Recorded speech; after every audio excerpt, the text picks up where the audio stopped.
Hello everyone, welcome to the Redmen TV. It's the Uncensored Match Build Up ahead of Liverpool versus Crystal Palace this Sunday at 4 o'clock. Spoiler, if you want loads of information and tactical analysis about that game, you're probably in the wrong place. We're going to talk about, it's going to be pure vibes. I'm Steve Hoare, joined by Luke Fiore and Chloe Bloxham. This might be the Scousers panel I've had for quite a while. Yeah, which is that's a compliment. That's a big compliment. It's not me. Backlash be on the way. Hope everyone is doing well. So yeah, we're going to be speaking a little bit about the game, what it means. Of course, it's going to end with Virgil van Dijk lifting that trophy as well. We will having a little chat about the rest of the Premier League as well and the battle for Europe, which is still a thing. Other teams are actually playing competitive football games still. The joke's on them. Hardy ha. This might be the best vibes a stadium's ever going to have, Chloe. Because not only us about to win the Premier League, Crystal Palace turn up having won the FA Cup. It feels like the most vibes of vibes games this coming Sunday. It does, and you know, we're going to congratulate them on beating Manchester City, and they're probably going to congratulate us. We might even, you know, join in a song with them where they're singing the same song that we're singing back at each other, something like that. I mean, we can sing champions. They can, I mean, the champions of the FA Cup, so they can join in if they really want. But yeah, it's going to be boss. I really am happy for them as a set of fans as well. I think we all take it for granted at the fact that, like, these situations come upon us quite a lot. Like, we've got the chance to fight for trophies quite a fair bit. We're really lucky that we support a team that's been able to do that. For them to get over the line and win a trophy and win the FA Cup, like, that is absolutely incredible for their fans. So yeah, hopefully the sun is out. Hopefully it's a party. And hopefully the Reds do win, because I do also want that. It'd be nice if they do. I mean, if they don't, we'll still have a party. It'd be absolutely fine. On that then, let's talk very quickly about the game. Luke, I'll come to you. The manager, it feels like recently what he did, the two away games he heavily rotated. We saw it against Arsenal. He put out what was effectively he thought was his best team. Obviously, we know McAllister's not going to be available. Other than that, he's got pretty much every available option. Does it feel like he's going to go back to that? He's probably is going to want to win this game. So, you know, he probably brings, Van Dijk will play, he'll probably bring back in all the big guns, it feels like, who missed out on Monday night. Bar Alexis, of course. I'm not sure, just because I think he'll want Van Dijk, McAllister, Szoboszlai, Gravenberch. I think he'll want all of them to be on the pitch after 90 minutes. But McAllister can't. He's not. Oh, McAllister's injured. Sorry. My head's gone. Anyway, I think he'll want the lads who've played most of the season maybe on the pitch for the final whistle. Okay, yeah. So some of them might not start, but it's one of them. We always talk about it, only it's a flip of a coin. If he plays the team he played against Arsenal, you know, the strongest 11, we've got to go out there to win the game. Some of them aren't going to be on at the end. That's effectively mad, isn't it? Because what we're talking about is having the best players on the pitch when he blows the whistle, and we could be getting beat and absolutely no one's bothered. So the other thing about that is that, like, you can give the individual players who've had the biggest effect on this team, you can give them their moment to come off the pitch and get Anfield stood for you. Like, Ryan Gravenberch, everyone thought you were crap a year ago. Like, I didn't. I adored the man. But, like, rival fans thought we'd spent 30 mil on a player who was just done. Like, could not play football. And yet, for the majority of the season, the first 3 quarters, he was sensational. He was the best player in our squad for the first 6 months maybe. He was incredible. So, like, actually I think some of those players, they might enjoy the moment of, like, come off the pitch, lad, see what Anfield is thanking you for, because, you know, they all get to party at the end anyway. They'll all get to come over to the Kop. But it'll be interesting to see what he does, because obviously Virg just got to stay on for the full 90, because he's the captain. He'll be lifting the trophy. But it'll be mad. There's a touch. I think there is a touch of, like, his away game team selection. He's not been picked. Like, obviously Virg's been playing all against Brighton.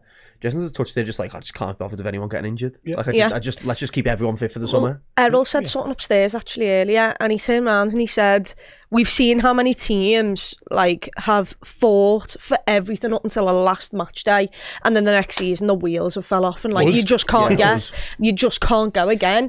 Where Errol said he might have just said to the lads to get them all on board, just fucking go and enjoy yourselves, lads, go and have a breather, have more time off, because he knows that as soon as pre-season starts next year, you're all brought back into me. You've had the refresh, you've had the, you know, the partying out the way, then you get your little break, which, you know, a majority of them will still have games to play and things to do. So maybe it is a tactic to get them on board, to just give them a little bit more time off and not like have to focus as much, because like Arteta's going on about points and records from what he got last season, where Slot has just went. Well, I think for lack of Slot in ocean. For lack of a better phrase, he's let his hair down, hasn't he? Yeah. Slot, you know. Figuratively, not literally. The difference actually, Chloe, between the most recent performances, it's worth mentioning. You know, post Tottenham, they all had a few days off. They were literally on the Isle, go down to Chelsea. Then they had a literal holiday. Right, yeah. Quite a few of them had time off. Then fun. they played Arsenal, and then they went proper. Then they were in Dubai, and the manager was in Ibiza, and then they played Brighton. They have all been around this week. Like, there's been a bit of training. Now, obviously, it won't have been the most intense training period, but it does feel like Liverpool have taken this one a little bit more seriously. Like that, again, it does not matter. They could get beat 7-0 and they'll still lift the Premier League trophy. In the grand scheme of things, we'll all have a great time. But I do get the sense they probably want to sign this one off with a win, with a better performance. And they trained as such where, there's been no Dubai trip. The manager hasn't been chilling with Wayne Lineker. They've been in the action all week doing effectively proper training sessions. Well, yeah, I mean, I think that might be all from Mo Salah, actually, who's basically telling everybody, I need to break this record. He could have done that the other day when he missed an absolute open goal. But now he's got to do it on the last day of the season. So I think it'll be him also setting the standards. But like you said there, it's the last game of the season. Nottingham can put us in a bad mood, but they're still competitors. They still want to win. And they want to, the last game of the season at home, the day you're lifting the trophy, they want that full-time whistle to go with another 3 points on the board. And more importantly, us bouncing. And yet we'd bounce whether we lose or win, but it's just a feel good. It's end it on the best possible high that you can, and be able to lift the trophy. And no one's really like, the media is the media, so even on a day like that when Liverpool lift the trophy, they'll try and find some sort of negative to look at and something to point out at, where if you just 2-0 slot it, get it done and then lift the trophy, there's literally nothing negative they can really say. I mean, there's a certain fella who they can make it all about, but let's hope that they won't. Sorry about that. You've just transitioned me in. That is the elephant in the room, Luke, is what he does with Alexander-Arnold. So nowhere near the squad. I cannot tell you how good of a time I had on okay, he will be on the bench. The other day, the manager didn't bring him on. He put Endo right back, and I think he learned his massive lesson. statement. Now Joe Gomez, maybe after a week's more training and a bit more fitness. My guess is, and again I was reading between the lines, I think he wanted to bring Gomez on, and then they brought Matoma on, and he thought, you know what, for the lad to come back off injury and then have to leg this guy around, maybe difficult. He might have the option of Joe Gomez now as well, Luke. But yeah, Trent will. It feels like, why risk it? I would hope now, and I might be wrong, and everyone's individual preferences are theirs, after getting it out of the system a little bit last time, dude, even if he does come on, does he not get that reaction? But I don't think the manager can risk it. It's not. No, I think it'll be even worse, to be honest, if he comes on, because obviously all the stuff we've seen with the party going on at the accident and stuff like that, which transpired that it's been organised by him, and there's nothing wrong with having an end of the season barbecue, by the way. This is the point I'm going to get away. If you want to have an end of the season barbecue, go for it, honestly. But plaster champions everywhere. Don't start plastering some of the 66 at a barbecue and then be paying for cakes with your own. I'd like to think some. You know when they said it's Trent, crazy. When they said Trent planned it, surely. Well, I imagine it's PR. Somebody, I was going to say, I don't think Trent was there getting the banners, and I reckon he's paid someone to go put a barbecue on for me. I hope his mum and his brothers have done it. Me, honestly, it's just so embarrassing. Honest, but you're not having the summer of 66, no. No, I'm not having it. Summer of 84 all summer long. But I feel like stuff like that's going to make it worse because it's fed into that narrative. And his family have certainly not made it any better with comments that they've made online. So what do you think it's going to be like if he lifts the trophy? Do you think he'll get booed? Muted silence for all PR reasons. That's what I hope happens. Yeah. I'll be honest, I don't want any Sunday's going to be the best part of our lives. I'm in the ground. I'm going to tell you the truth now. When he lifts that trophy up, I won't boo him. Yeah. But I certainly, he won't get the cheer that every other player gets, you know what I mean? That's my view. My fear is I feel like last time when he was coming on, it was all quite muted, and then when he sort of ran on the pitch, that's when the boo starts. I could see a scenario that if he gets subbed on, which I don't think he will, because I think Slot's learned his lesson, where he's getting booed warming up, because I feel like this is how toxic it's got now, and it would ruin the day. So I think Arnie Slot knows what to do. He did it at Brighton. Just don't bring him on. If you want to stick him on the bench, stick him on the bench. But I don't see the point in being on the bench. If you're not going to bring him on, just stick him in the stand. Like, you know, he's two. Yeah, it's going to be interesting. The thing I'd say is, look, the problem you have is that the same people who are in that the people who are in that ground on Sunday are not going to exactly be the same people who were in there for Spurs. So if you're all sat there thinking that Liverpool fans aren't going to boo him, that's unfortunate for you, because it's another set of fans. And also, once again, like he's not done anything to help himself. So if people want to boo, that's down to them. What I'd love to say is the fact that he didn't come on the pitch the other day, it meant that we could just ignore it, and we just partied, and it was boss, because a video came out afterwards where he's really moody, which I personally think is because he expected this Roberto Firmino sing my song, send me off on a high, and he's not got it because he's going to a rival, in a European rival, and he's a local lad. Like, it was just so boss for us to have the moments where we can just not think about it. Make him be irrelevant, because he will be irrelevant past the summer. Like, he will no longer be a Liverpool player, and therefore we can forget about him. It was good on Monday because we could just forget about him. It wasn't about him having that moment. One of the great points on Monday was that we were all having this boss time, celebrating, just bouncing around, and then we all got out the ground and sort of opened up Twitter half an hour later. I seen that Trent was fuming, and nobody had any idea he was there. I didn't even know he was on the pitch. I wasn't there because I just weren't bothered. And it's also it's mad how he's ruined this for himself. Like, he could have announced it after Sunday, and he'd have been able to go and to leave more peacefully, but instead he came out so that Real Madrid could come out with this, can we get him before the World Club Cup starts or whatever it is. And he did it he came out and timed it awfully to benefit Real Madrid, and ultimately all he's done is ruin it for himself, and that's on him, that, because I don't want him near the pitch on Sunday, not because I absolutely despise the lad. The reason is just because I've waited my entire life for this moment. Do not go and put a player on the pitch who will not be wearing red next season and ruin it for us all. Yeah. Because it's not, even if I don't boo him when he comes onto the pitch or anything, there will be a load of people who will.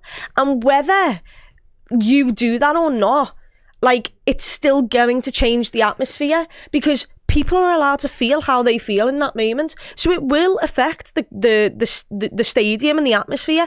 Therefore, just don't do it. We've waited how many years for this? Like, let us enjoy it as a fan base. Cool. Yeah, I tend to agree. I hope it doesn't come on. And again, when he lifts his trophy, it will be interesting to see how it goes. I'm not sure by the way, he does not, like, I've never seen anyone try and avoid Liverpool fans as much as he's doing.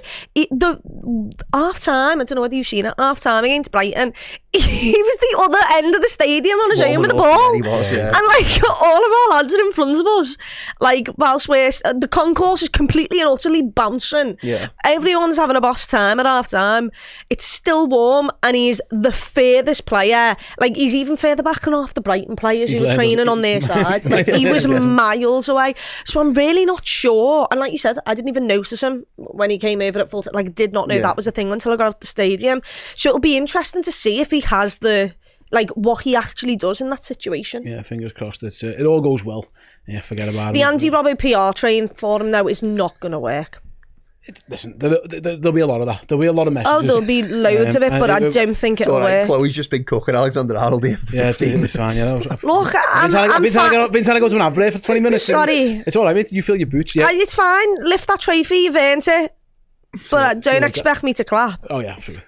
I'm with you. I won't be clapping at that is for sure. I am going to go to a break in a moment, after which we're going to be speaking about Mohamed Salah. Oh, I like him. I can speak and his chasing of records. We're going to have a little look, like I mentioned before, about the Premier League and other things that are going on. I've had a few questions in the chat in the meantime that I'm going to answer straight away. So, questions/comments. Clive O says, up the Redmen. I can't wait for this weekend. I'll see you all on Saturday. And Dean says, I'm looking forward to your show on Saturday. They weren't questions, by the way. They're comments. There's more to come. I've got questions. I said questions and comments. Oh. Yeah. Thank you very much, guys. I'm there Saturday outside chatting to everyone. So before your show, so if you come in, it's all going to be on Twitter just chatting. So, Get to the redweekends.com. So basically, peek behind the curtain, I can tell you this now. The venue is that big, and that we'd sold that many tickets. They've moved the wall back a bit, so we would have been sold out the original allocation, but they've moved the wall because it's a or a convention centre, they can do that, so the tickets are still available. It's the biggest show we've ever sold out, so by far there's going to be over 1,000 people comfortably. So yeah, come along if you haven't already. Get to the redweekends.com. It's going to be amazing. I'm looking forward to beating Kenny Dalglish and his family at Family Fortunes. And then John T said, "Stay, is there a watch along on Sunday?" Yes, there will still be a watch along. You will have Dan and Jamie in studio. Let me work this out. An hour and 20 minutes before kickoff. Kickoff's at 4 o'clock. Therefore, it'll be 20 to 3. Nailed it. They'll be live throughout the entirety of the game. A little bit of the final whistle, the trophy lift. And then Dan will be making his way down to Anfield with the production staff to meet me and Chloe and Paul and Chris and Errol down at the stadium. So if you're around Anfield as well and you see a bright light with a camera on, it'll be us. Almost certainly. So yeah, come and meet us. I've just done an interview on the radio, by the way, where they loved you. So if them fellas are there, then you're going to be swamped by them fellas. Everyone was a big fan of the Scouse Queen. That's what he said as well. Oh. Yeah, brilliant. Big fans, honestly. I've got no idea who these people are, but thank you. Paul called you as well to me midweek. Yeah. Did he? The Chloe fan club was in. I actually am interested in knowing how he segued into Chris there, because it felt like there was a lot that had been cut out of that, where he might have gone to and from for a little second. There's a good 4-second cut. Yeah, go and check out. Is it on anything Liverpool? Go and check out the Twitter or the TikTok. It's collabed. It's on Redmen. And it's on our Instagram as well. Basically, it was Winner Stays On, like, from Paul, Redmen Staff Edition. I mean, I beat Errol and then got beat by Dan, which was a shock for me. I love Dan, but I've known Paul for like 15 years. The fact that and then it was UV Chris. Go and check it all out. It's over there. Anyway, we are going to go to a quick break. We've got a sponsor for today's show. A fantastic product, actually. Let Paul Machin tell you all about that, and I'll see you all in a couple of minutes. Have you got a young red in your life that you wish to prepare for their arrival as one of the next great, loudest Liverpool fans? Well, let me recommend these brand new series of books from Fans Legacy. They're going to help teach the young red in your life how to sing some of the Liverpool anthems and classics, from You'll Never Walk Alone, Fields of Anfield Road to Campione, and singing about winning it 6 times in Madrid as well. I got them for my young nephew Taylor, who's 4. He loves the kits. He loves running around kicking a football more than anything else.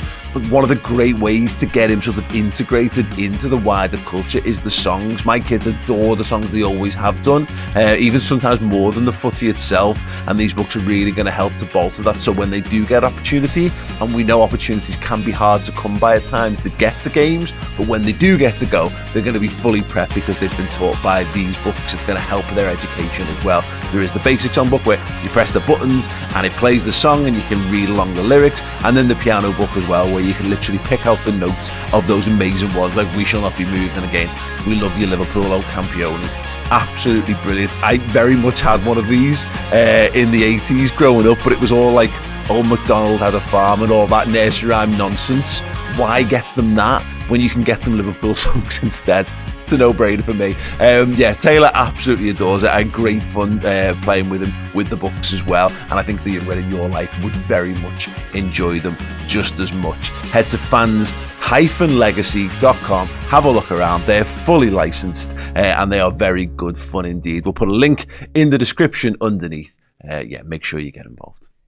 Welcome back to the show. Check out fan-legacy.co.uk. There's a link in the description as well. So if you've got a youngster and you want to buy them a songbook, rather than getting them the old rubbish ones where they sing like nursery rhymes, teach them from young, indoctrinate them now, get them singing Liverpool songs. They'll be able to press it. By the time they get on the cop themselves in a few years' time, they'll know all the songs. And by the way, speaking of the Red Weekend area, the guys from Fan Legacy have a stall there as well. So if you're coming along to the live show and you want one of those books but you don't necessarily want to pay the postage and packaging, because fair enough, you can save yourself some dough, there'll be a stall there as well. So go and check it out. Go and check out the products for yourselves. And thanks very much to them for supporting us. I hope you guys can go and support them in what is, like I say, it is basically, Luke, that is basically, not, I was going to say mind control, it's not so much, but it's pushing your kids towards where you want them to go without necessarily telling them, oh, here you go, son or daughter, here's a nice book that you can just listen to songs before you know it. Do you know the words? Do you never walk alone? Just pushing them through the door. That's it is. Especially if if one of your partner or whoever else parents your kids with you is like a fan of another club. There's lots of split families. Lots of split families. There's your way of just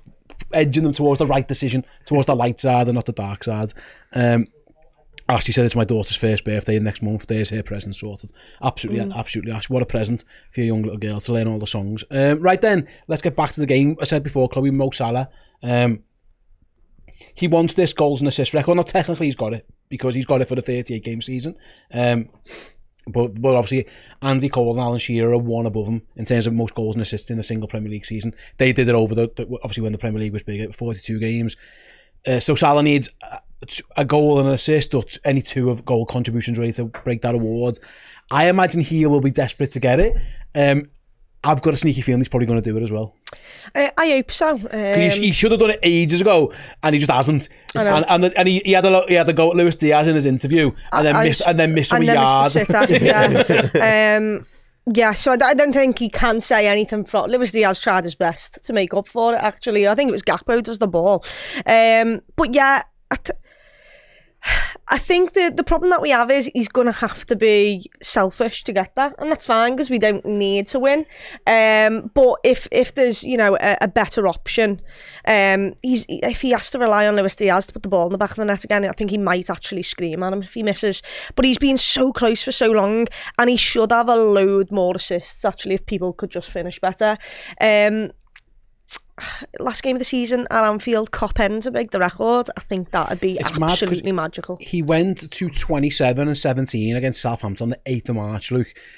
He's had 1 goal and 1 assist in 8 games since then. It was inevitable he was going to break this record. It was just he's going to break the 20 assists record. He's going to have that. He's going to have all the goal records. And it's just, again, partly because Liverpool have took the foot off the gas, partly because it was a bit tricky there for everybody. If you look at who scored the goals and got the assists for ultimately the games like, again, Leicester with Trent or West Ham with Virgil van Dijk from the corner, it hasn't really been the Mo Salah show, but he is so records driven. He's going to win the Golden Boot on Sunday. He's going to be given that playmaker award.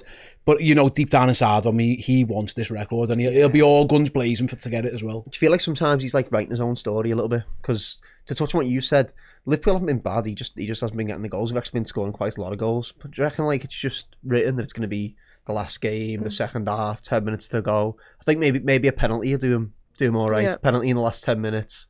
Salah puts it in, shirt off. He's had an assist in the first half. It feels like that's like the perfect ending. That would be the perfect Can I throw a hypothetical to you? Because I've been thinking about this one. Liverpool are 4-0 up. Yep. Mo Salah's got a goal and he needs one more. Liverpool get a penalty and Joe Gomez is on the pitch. No, Salah needs his goal. Is there any chance that Gomez takes that penalty? I'd love it, but it's Salah. Salah would absolutely knock someone out. Like, there's a reason that everyone else has had a lovely little rest the past 3 games, and Mo Salah has played every single one of them. Yeah. It's because he wants this record. And I think if Slot turned around to him and said, 30 to go, lad, you're coming off even if you do need it. Or if he was to say, if someone was to say, I reckon if he took him off, I reckon he'd put a transfer request in. I reckon that'd be him. He'd be off. Genuinely, he's so driven by it that, there's absolutely no chance. And I think they'd laugh about it because I reckon it'd be that little situation at Chelsea where they're all fuming at each other, where in actual fact it's Virgil van Dijk and that really made up for Joe Gomez, and Salah's just robbing a ball off all 3 of them. I do reckon he was bossed against Brighton on Monday. He just once again couldn't quite get it in the back of the net. He misses that open one, but he beat Estepinian a few times. You know what I mean? On that side, and got inside, got the shot away.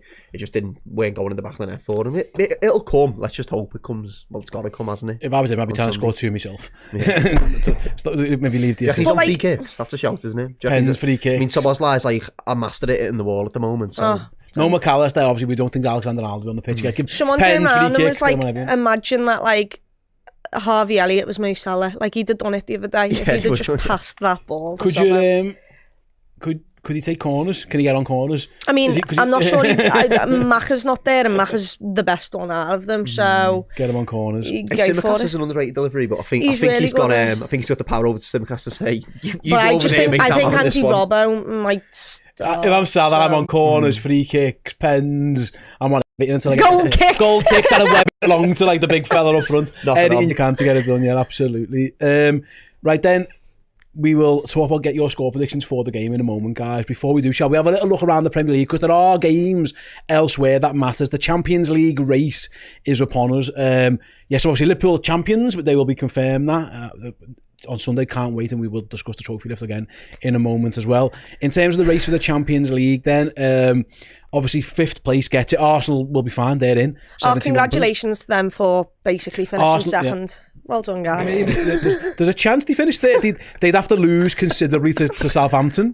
Man City would have to battered their opponents Fulham in a moment. But yeah, Stunning season. so lads. let me talk it through you.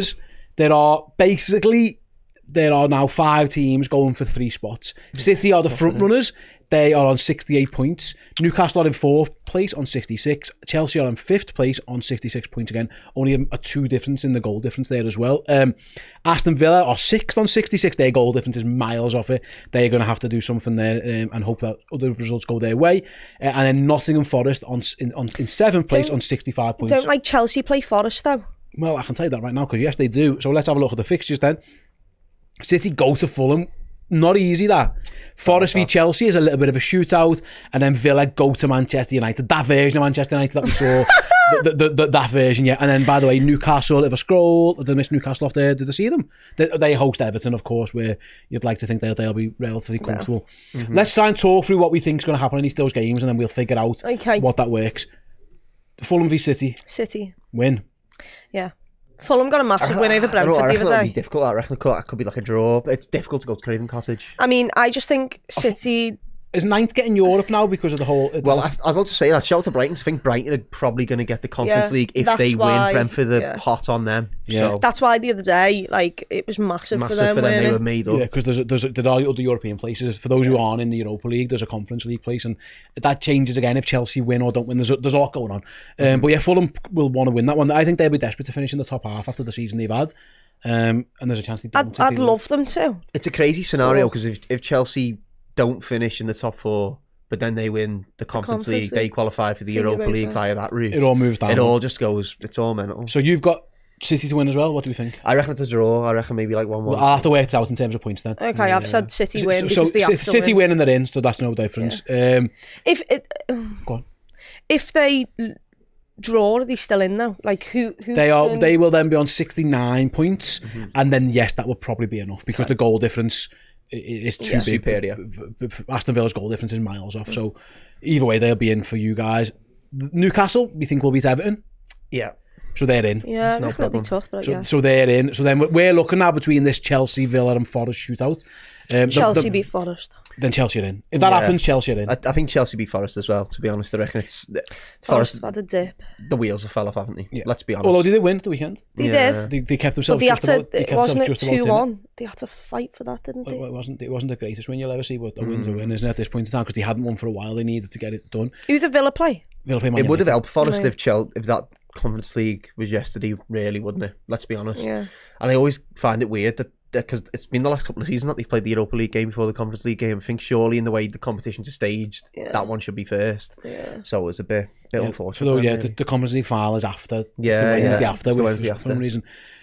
In that case, and also it's Chelsea in the Conference League. Like, unfortunately, put out a second team and you still win. Unfortunately, that if you're Aston Villa, you can't. You need Forest to win, or you need a draw.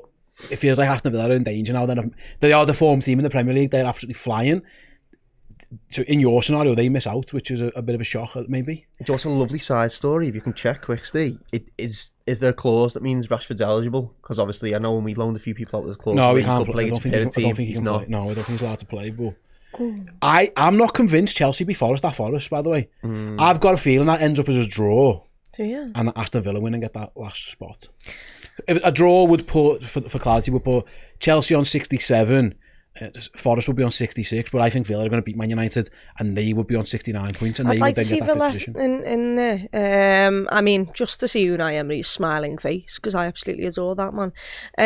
But I don't know why. I think it's all too good to be true if Chelsea was to miss out, considering that they were going for the title against us way back when. So I feel like just the teams I hate the most will most defo get in because I can't stand them. Let us know in the chat then who you think is going to take up those last positions. We know Liverpool are going to be first. We know Arsenal, barring a miracle, are going to finish second. I think I'm going to go City, Newcastle, Villa. You got the way you spoke. You think it's going to be City, Newcastle, Chelsea, as you are kind of thing, and then the same, and you're in the same thing. So you're both expecting Chelsea to win at the City ground. No, it's at the City ground. It's away. Yeah, it's at Forest. What I will say is Spurs have had a better season than Arsenal. I mean, you've shoehorned it in, but I'm here for it. This is the build-up to Liverpool's game this weekend. I know, But just just in case you wanted to know. Congratulations. A European trophy and a Champions League spot next season is much better than just finishing second, believe it or not. No, yeah, listen, I'm not sure what that. I think I'd rather finish second than 17th. Their fans have been miserable all year. The ends, They've been miserable. Justify the means. Yes, but they've now got a European trophy next time. They basically said Tottenham might as well have finished third or even second. Like it's exactly the same now. You can forget about this season because they're in tough. They practically finished top 4 for next season, and they've not won anything in 17 years. They filled the boots. Absolutely. I'm with you. I loved it. I'm a big Ange fan. I'm the only one in this. I feel like I'm the only one who really likes him. Yeah, I go through phases. Picky. Ups and downs. Yeah, but then. Fair enough. I'm going to say Villa. You guys are both going for Chelsea. Let's round it up then. First of all, are Liverpool going to be Crystal Palace? Yeah, easily. I reckon 3-4-0. Depends what mood they're in as well. Maybe it's Eze putting on a show because he wants to sign for Liverpool. I don't know about that one. Let's talk trophy lift then. It is the moment we've dreamt of, Chloe, forever. We're going to see Liverpool's captain in front of all of our eyes with a packed stadium, and thousands of people outside are going to see Virgil van Dijk. I mean, I feel like a kid at Christmas. I'm 37 years old. I shouldn't really be this excited about a football game, but yeah, there I am. I can't wait. I've been Anfield now. If they open the turnstiles, are you like me? You just can't wait for it. Yeah, I can't wait for it. I mean, the thing is that I'm just thinking about is whoever's in that main stand, you are so lucky because surely the trophy lift's going to be facing that way. I don't know. I've never seen us lift a trophy. Yeah, I feel like that's a really good talking point. At Anfield. So I'd love it to be facing the Kop, but it never goes that way. No. Well, I do remember, I suppose this is a little bit of a different scenario, but when City won it away at Brighton, all the trophy lift was facing their away end. They didn't put it in front of the Kop people. And I know you're away, so it's in front of your fans. But maybe just food for thought. It'd be interesting to see what goes on. I'm sure it'll probably be leaked on Saturday night, probably somewhere. So this is it. Probably where the cameras set up, they probably want it to be the main stand, wouldn't they? Yeah. I'm knackered. I'm in the Anfield Road, so I've got no chance. I don't even think they'd lift it in front of the Crystal Palace fans. But yeah, I just can't wait. Wherever we are for that moment, it's going to be. What I was thinking about is you sit quite high up in the Kop, don't you, Colin? And so do I at the back. I don't reckon I'm going to see any of the trophy lift because I've got a feeling that there's going to be about 400 stadium bands going out for flares. So I think I'm just going to be seeing red smoke, and then eventually Virgil van Dijk will just appear with the trophy in his hand. That'll do me. I'm in the Anfield Road then, so I'm. I think I might get an half decent view. Might be a lot of Crystal Palace. What ex-Reds are you expecting to see at this game? Daniel Agger's said he'll be there. Daniel Agger's there, isn't he? So has he got the credits? How these lads getting tickets? I think a Danish link that in it. I reckon Carlsberg can take it in. Carlsberg, he's in the lounges beforehand. Yeah, everyone will be there. Who do you reckon's going to be there? Well, Klopp's there, isn't he? I think he's going to be there. I think Jürgen said he will be around. That's cute. The usual people who are in all the Legends lounges will all be there. Fowler, Rush, they're all going to be there. They're there every week, aren't they? I suppose the question is what unusual Reds you expect them to be there. Surely. Gerrard's a shout if he's about. Yeah, surely Gerrard's got to be there. And then I'm trying to think. I wonder if in the last title winning squad. I was thinking Jordan Henderson for a little second there. I won't lie to you. Yeah, he might be still recovering after the Ajax imploded, but yeah, maybe. Peter Crouch will be there, won't he? I like seeing Crouch walking around on the edge of the pitch. He just makes me happy. I used to have him on a kit when I was about 6. Is Cara working it, or do you reckon he's booked it off? Yeah. He's working. It's got to be working. Yeah, he'll be absolutely fantastic. Can't wait to get involved. Kelly Cates, we think, might be on the Sky coverage. We'll tap it up on Saturday. Because you're playing. I think you might be going head to head against there, maybe on No, that's not happening. I'll get absolutely ram ragged, me. By Kelly Cates. Kelly Cates is phenomenal. She's the best out of all. Like, Kenny, you're incredible, let me tell you. I think Kelly... For football knowledge, it's Kelly Cates. Yeah, I was going to say... That's why you're going Kelly Cates is really knowledgeable. I think Dan Clubb might give her a run for the money, to be honest. He's a brain box him, you know. Yeah, he is. Dan is clever as well. He does know. I'm not going up against Kelly Cates. I already am admitting defeat here. It's fine. We'll see how it goes. That's not fun, though. That is the red weekend. Are you looking forward to the party? No, because I've just been told I'm facing Kelly. Well, you might not be. Are you looking forward to it? It is the biggest thing we've ever done by a mile. Yeah. Are you excited for it? I am. I'm also a little nervous. Have you been practicing your autograph? No. If these fellas from the radio station come up, you'll be getting... So when I did the tour... No one asked me for an autograph. I got asked for like I've never been in that position before. Like 50 people asking me for an autograph. It was odd. Where was that? In Philadelphia.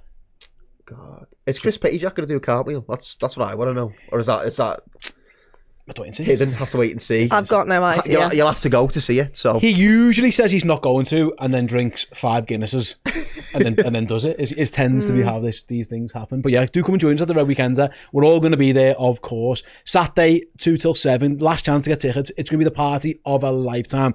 Party with us on Saturday, the game on Sunday, and then the best parade of all time on Monday. It is the weekend that we've all been dreaming of. Make sure you do come along and join us. There are links for those tickets in the description below. Just go to theredweekender.com if you haven't already. If you've been umming and ahhing, let me tell it to you one more time. Let me tell you why you should be there. Meet and greet with Liverpool legends. You've got European Cup and League winners. You've got Bruce Grobbelaar, John Aldridge, Gary McAllister, Natasha Dowie. There is a live set from the Ragamuffins doing the best Liverpool anthems, all the best songs. They'll get the place bouncing. Then you get to listen to us idiots do our little bit. Then you get the Redmen TV versus the Dalglish family in Family Fortunes, hosted by Les Dennis. And then to top it all off, which I think we've undersold the Zootons. Yeah. The actual Zootons are going to be playing the biggest hits of their whole back catalogue. And they're a proper band. Like, they've won stuff and like double platinum album, aren't they? Platinum albums and all that kind of. They're massive. So all that for the price of one ticket for the best 5 hours of your lives. Make sure you come along. Can't wait to see us all there. And you might get to meet Chloe. And if you ain't like those lads on that radio interview before, they'll be absolutely made up to meet you. I'm not sure that's the best. Have you decided your outfit yet? No, because no one's told me what I've got to wear. I got told Redmen merch. You were umming and ahhing for a while. Yeah, I'm umming and ahhing over Sunday. I've got nothing red. I've got to go and find something else. I reckon we can get you something red. Wonderful. Let's do that. Even us. I mean, you have to pay. No discount here for the staff.